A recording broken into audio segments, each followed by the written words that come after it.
Beautiful day at the beach. The sun is shining, the birds are singing. Well, not really.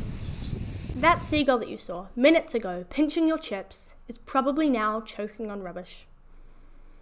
After decades of having our items conveniently wrapped in plastic, discarding packaging has become an action that doesn't cross our conscience anymore.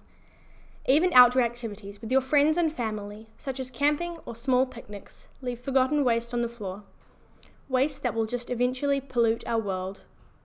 Unsurprisingly, 45% of this waste is derived from big food retailers such as Pack and Save, Countdown and New World. Take New World, for example. Home to mazes of aisles and thousands of loyal customers. Half of their products contain plastic and is routinely purchased by people.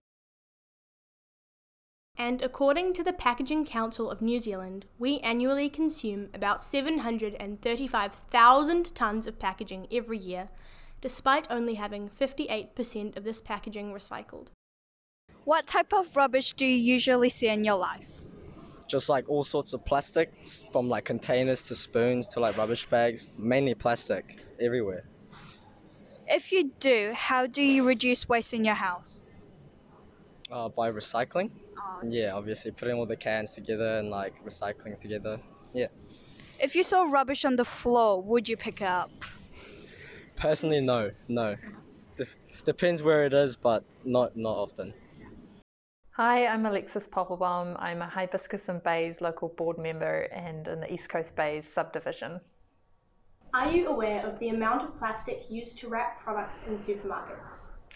Yes, and it's all terrible. Some supermarkets are better than others, and some are making some really positive changes. So you'll notice that some have moved away from their plastic bags for produce now, and they're having compostable bags or cardboard paper bags. Some things are really hard, like cucumbers are always in plastic, so it's a really challenging one for producers and supermarkets. But some really positive steps are happening. You'll notice like baby tomatoes come in little cardboard boxes now. And so there's still a long way to go, but there are some positive changes happening and they'll continue to happen as long as there's continuous public pressure to make that happen. Do you think if the community all collaborated, we would be able to make less rubbish? Absolutely, and particularly on the last example, talking about supermarkets, the public pressure to ban the use of plastic bags in all supermarkets, that was enormous and huge public pressure, and that's what led supermarkets to make that change, so absolutely. What is the council doing to inform the public about the importance of reducing waste?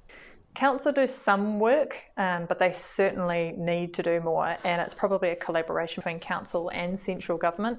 So things like public education about the things that you should be recycling, and also actually, you know, we recycle all plastics that have recyclable marks on them, but a lot of people don't actually realise that only a couple of those plastics, like the number 1 and 2, can actually be recycled in New Zealand, and others can't at all, or some plastics just can't even be recycled. So far greater public education needs to happen. What do you think could be the substitute for plastic packaging? Businesses are very, very innovative, and if we put the pressure on to end certain types of plastic products, they will find alternatives that will be better for the environment, and we've seen that time and time again in history, and if we put the pressure on, they will find alternatives. Yet strangely, this problem could easily be solved if we all just cooperated. Simple solutions such as sustainable shops and integrating recycling into our daily lives would help slowly eradicate our urgent problem. Composting would take care of food waste, and recycling would take care of rubbish.